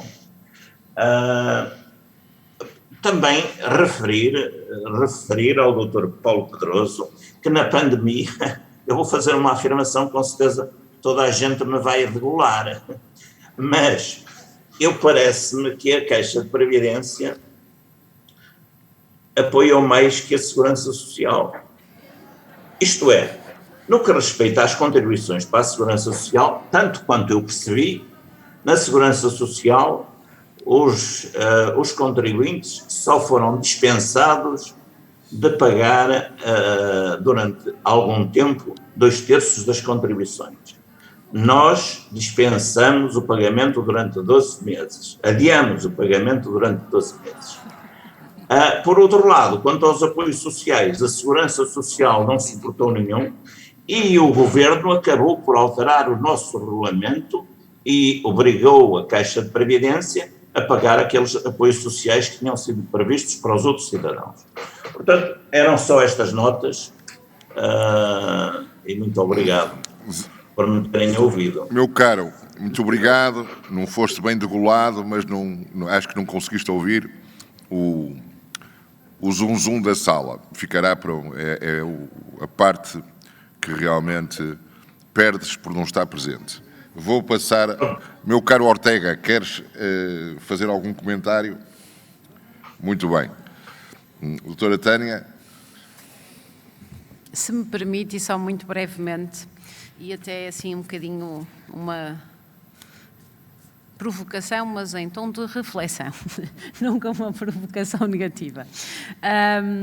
Porque, de facto, quando falava na questão da reforma da SEPAS, que entendo ser emergente, aliás, parece-me que face ao tempo em que vimos falando sobre o tema, fazendo debates, a própria direção da Caixa de Previdência sabe que há um conjunto de beneficiários que não é tão pequeno assim, que, para além do descontentamento, passa por dificuldades e tem preocupações inúmeras. E essas preocupações merecem, de facto, resposta, e merecem resposta breve. E aqui, diria eu, faria esta preocupação, esta provocação, perdão, que é o diálogo.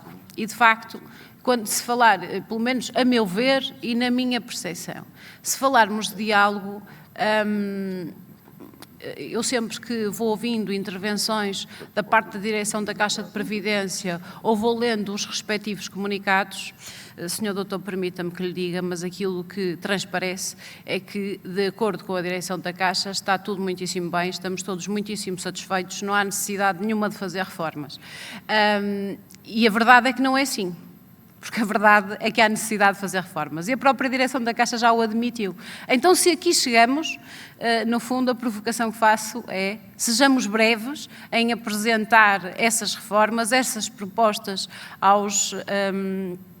aos beneficiários da Caixa, porque todos dela precisamos e, no fundo, esta reflexão, este debate em torno da nossa Previdência e que agora vai dar lugar, como já bem disse o Sr. Bastonário, à criação de mais um grupo de trabalho, diria que acaba por não nos beneficiar e antes prejudicar. Ou seja, eu quando digo, eu pessoalmente prefiro uma SPAS reformada, mas cumpre aos senhores doutores vir-nos dizer de forma clara se ela é possível, eu admito que sim, e em que termos, e se ela vem de encontro àquilo que são as nossas dificuldades e as nossas necessidades. Era só isto que queria dizer. Muito obrigada. Sr. Bastonário, permita-me só dizer que, pela parte da CEPAS, os estudos estão a ser feitos. Evidentemente são complexos, enfim, e demorados. Permitia-me ainda que me autorizasse a fazer uma pergunta ao Dr. Paulo Pedroso. Acha ou não possível, e acha razoável, acha justo que as sociedades de profissionais que estão isentas de contribuições devam contribuir para a SEPAS? É um tema que a mim me preocupa muito, que pode trazer grandes rendimentos para a instituição, mas não ouvi ainda nenhuma voz autorizada a pronunciar-se sobre isto. Muito bem. Sr. Dr. Paulo Pedroso. Muito obrigado e muito obrigado pela pergunta. Antes de ir à pergunta, há aqui um dado que o Dr. Rezende introduziu que acho que deve ser alvo de uma profunda reflexão, que é um sistema de segurança social em que 40% dos beneficiários não têm as contribuições em dia, tem um problema de febre. Pode não estar doente, mas isto é um indicador de que há um potencial problema. E, portanto, um potencial problema que pode estar, quer dizer, pode ser puramente conjuntural, pode estar no modelo das contribuições, pode estar em vários sítios, mas é um indicador avançado de problema, porque isto significa que, tendencialmente, se metade disto for para a dívida que prescreve, no fundo a Caixa é 20% mais pequena do que pensa, para todos, digamos, para todos os efeitos. Isto mesmo sem discutir se são os que ganham mais, são os que ganham menos, são os que pagam mais, são os que pagam menos. Segundo ponto, uma vez que estamos a falar, eu gostava de sublinhar a questão da coordenação, eu posso ter sido demasiado técnico, mas gostava só de dar um exemplo. Portanto, hoje o prazo de garantia para a pensão na SEPAS é 10 anos, na Segurança Social é 15. Uma pessoa que tenha 9 anos na SEPAS e 14 na Segurança Social não tem pensão. Isso mesmo. É só para perceber o que é que estamos a falar. Portanto, em Portugal, hoje, uma pessoa pode ter 23 anos de descontos e não ter nem €1 de pensão. E isso é um erro recíproco. Não é um problema da SEPAS. Portanto, é um erro de coordenação entre a SEPAS e a Segurança Social e que eu, digamos, pecador me confesso, devo dizer que não me apercebi no tempo em que tive responsabilidades e, portanto, que acho que é um problema de resolução urgente e volto a dizer, porque eu estou convencido, eu não tenho estudos, não sei se a Ordem dos Solicitadores tem, mas eu estou convencido que hoje há muita circulação entre as profissões e outras profissões. E, portanto, essas pessoas estão a ser desprotegidas todos os dias. Agora, indo à questão que o Sr. colocou, muito obrigado, eu já disse, e portanto começo por aí, que a SEPAS reformada, se assim o entender, devia pelo menos incorporar o conceito do trabalhador independente com dependência económica. E se o fizer, cobra às sociedades de advogados que tenham advogados a trabalhar a mais de 95% para a sociedade.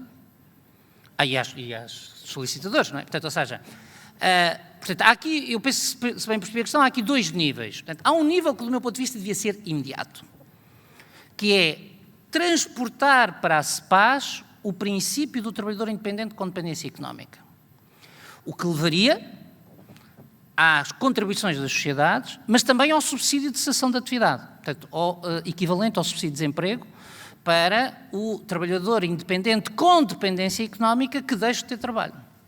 Sendo que eu devia dizer, aplaudo o seguro de rendimento. É uma perspectiva que eu acho que é extremamente positiva, ou seja, proteger pessoas contra uma variação de rendimento, mesmo quando elas não vão para o desemprego, parece-me uma medida extremamente positiva. Mas creio que os advogados e solicitadores devem refletir, não vou discutir se... quer dizer, eu confesso que eu tenho uma incapacidade, que é perceber porque é que um solicitador deixa de ser independente se for assalariado e um médico não deixa de ser independente se for assalariado. Tenho dificuldade em perceber, mas os setores que acham que é assim devem saber porquê. E, portanto, eu acho que o estatuto de assalariado não põe em causa a independência. E, portanto, tudo isto se resolveria se advogados e solicitadores assumissem que se pode ser assalariado, em vez de fingirem que são independentes quando trabalham a 100% para a mesma entidade, com dependência no escritório da entidade, com, digamos, se forem à lei do trabalho e verificarem os requisitos do contrato de trabalho, têm todos.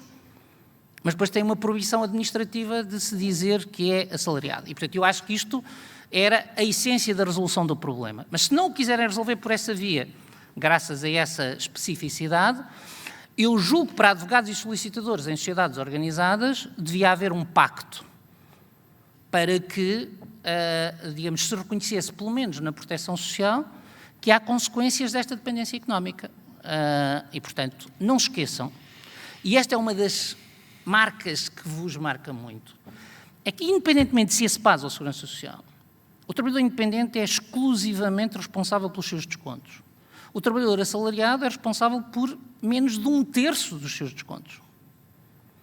E, portanto, se vocês assumirem que há algum equivalente de assalariamento, não estou a discutir um contrato de trabalho, mas discutirem que na responsabilidade perante a proteção social há situações equivalentes às assalariado, e se aplicasse essa equivalência, 2/3 da contribuição passavam para a entidade. Isto sem mexer nas taxas. E isto podia mudar a vida de muitos, sobretudo jovens, precários, advogados e solicitadores. Muito obrigado. Muito bem.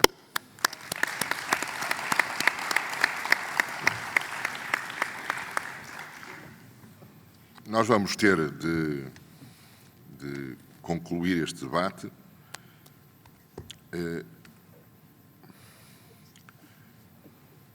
Parece-me que os colegas estão todos a compreender que este problema não é fácil.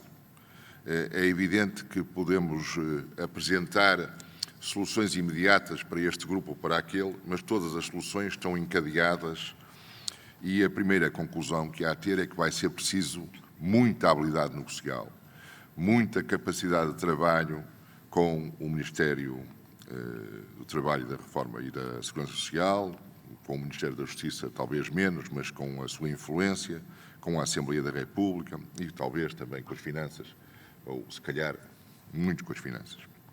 E esta negociação vai ser muito difícil, até porque nas nossas profissões nós somos muito rápidos a ter consensos sobre o que não queremos, mas quando queremos ter consenso sobre o que queremos é muito complicado. A Ordem dos Solicitadores, no seio do Conselho Geral da SEPAS, já apresentou uma proposta no sentido de se estudar seriamente um conjunto de alterações que, no fundo, para ver se será ou não possível a sobrevivência da SEPAS e como. Esse conjunto de alterações tem que passar, como se percebe por este debate, por aumento de contribuições e uma aproximação das regalias daquelas que são dadas à Segurança Social. Se assim não for possível, realmente, a SEPAS, pelo menos como a concebemos, terá uma grande dificuldade em sobreviver.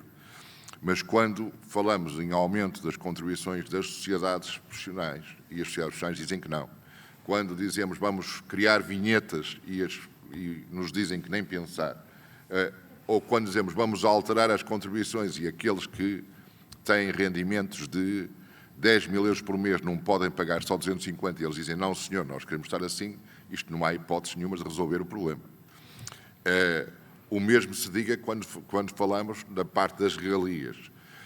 Portanto, esta capacidade de negociação que terá que procurar o melhor possível para as nossas profissões, na perspectiva daqueles que estão reformados e que têm de garantir as suas reformas, daqueles que estão em vias de reforma e que estão com uma expectativa perfeitamente justa. E daqueles que estão a iniciar a profissão e que ficam aflitos ao imaginar que reforma é que irão ter se o número de solicitadores, agentes de execução e advogados se mantiver nesta queda ou diminuir, tudo isto são problemas muito difíceis que vão obrigar a muita negociação, a assessoria de qualidade que não vai ser fácil, mas temos de trabalhar nesse sentido. Colegas, muito obrigado pela vossa atenção, muito obrigado pela vossa presença.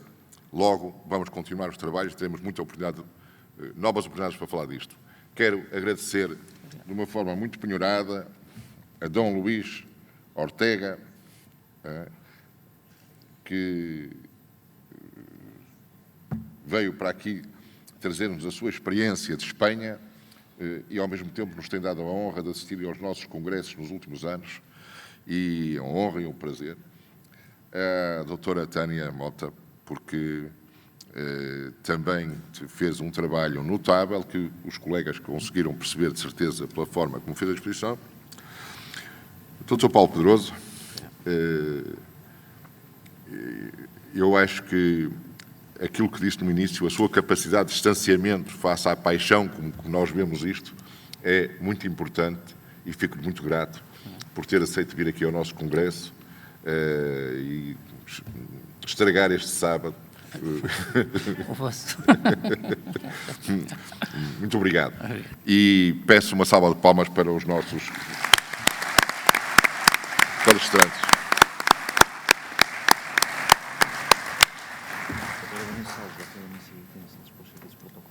Ok.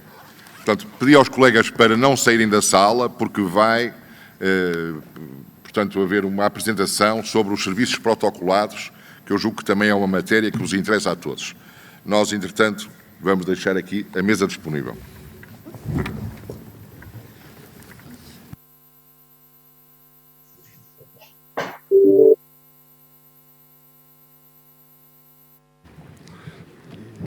Bom dia a todos. Não é boa tarde, apesar da hora podia ser boa tarde, mas ainda não almoçamos, portanto, reitero o meu bom dia. Excelentíssimas senhoras, excelentíssimos senhores, caras e caros colegas, é um enorme privilégio estar perante tão distinta plateia. Lançado o repto para que abordasse a temática do regulamento sobre serviços protocolados, prometi dar o meu melhor e espero estar à altura de tal compromisso.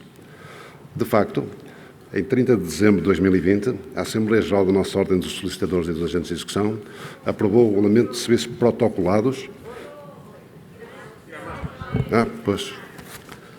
Serviços protocolados, que viria a ser publicado em Diário da República, segunda série, aos 14 de janeiro do corrente ano, tendo entrado em vigor no dia seguinte como o regulamento número 47/2021.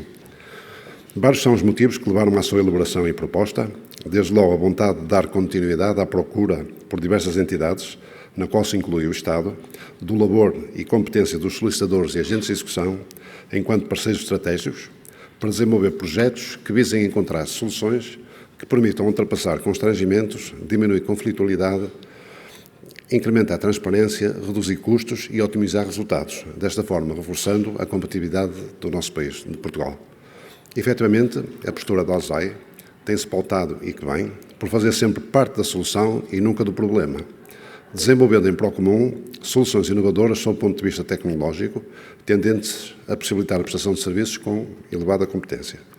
Poderei salientar dois exemplos, tal quais sejam a plataforma do Geopredial, ajudando a resolver o enorme problema da falta de cadastro do território, dando um contributo significativo no projeto do Instituto dos Registros Notariados do Ministério da Justiça, falo do balcão único do prédio, mas também a plataforma E-Leilões para a realização da venda de bens penhorados, com a eficácia que tem sido comumente reconhecida.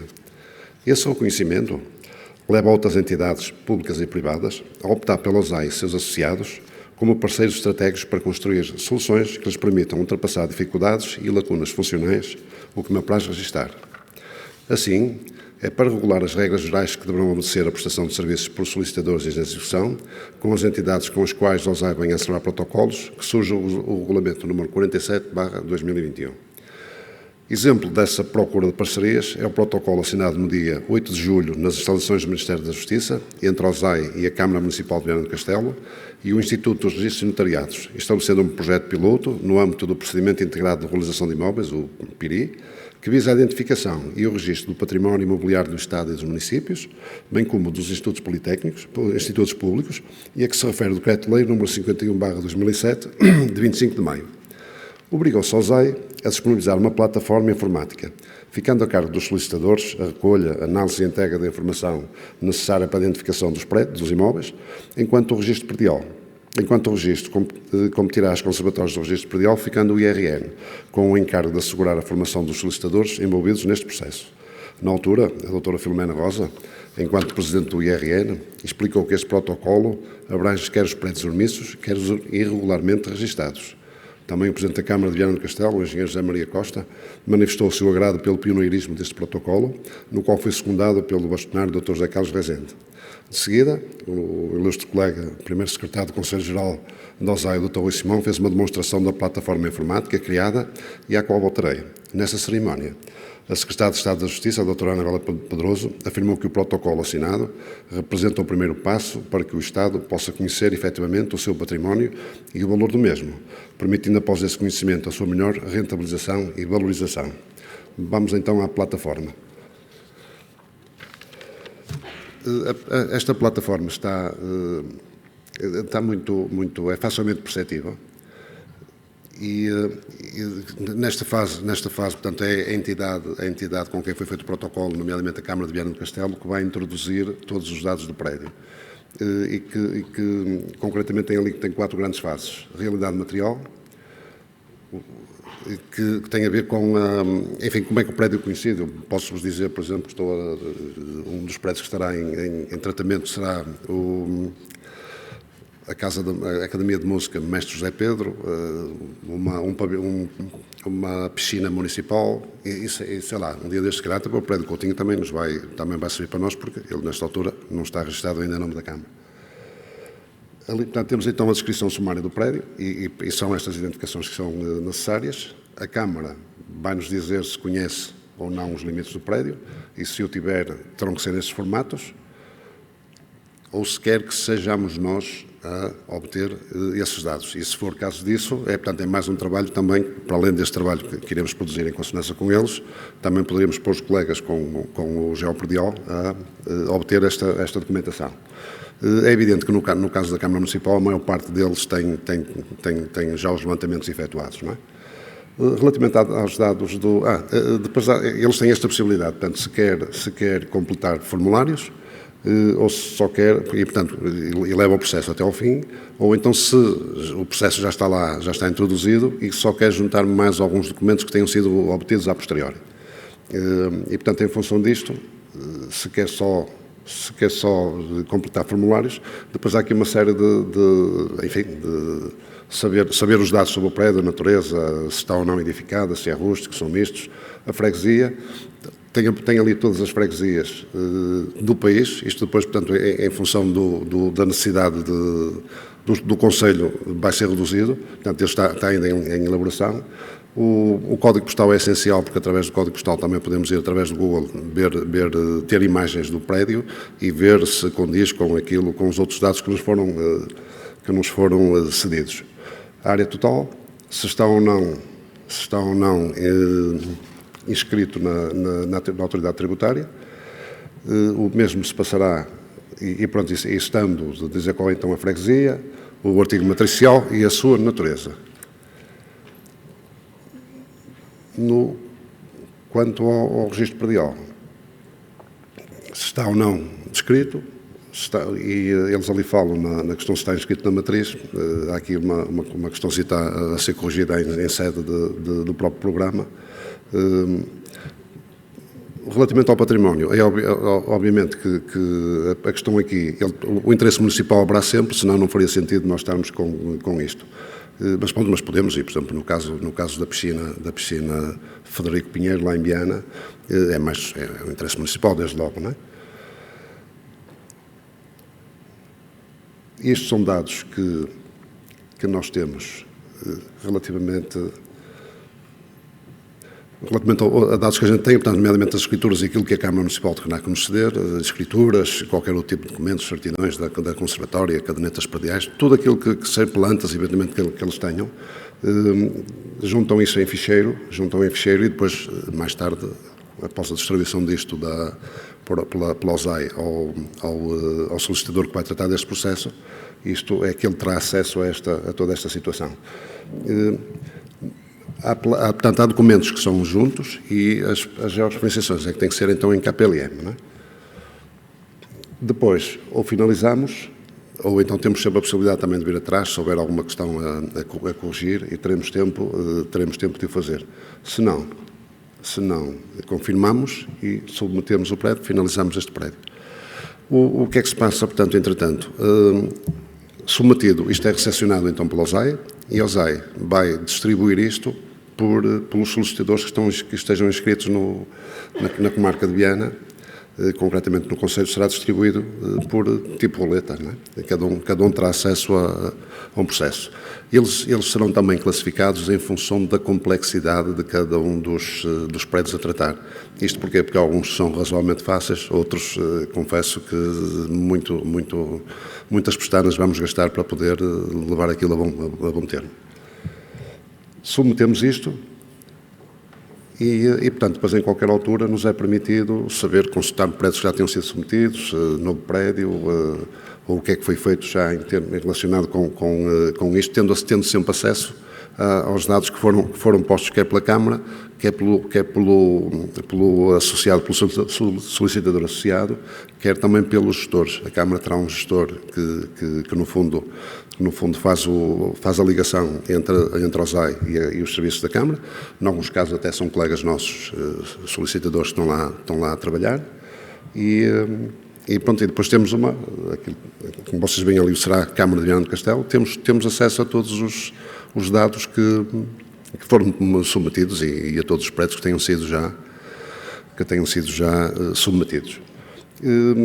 Esta plataforma tem meia dúzia de situações em que carece ainda de alguma atualização, mas este é o caminho. Portanto, é mais uma ferramenta que nós temos, e que nós temos que aproveitar. Eu deixava aqui um repto a todos os colegas, que era junto dos EDIs, dos vossos municípios, que ativem isto. Isto é mais uma janela que a OSAI nos abriu, e eu penso que temos que aproveitar. E com isto, votos de bom trabalho. Continuação.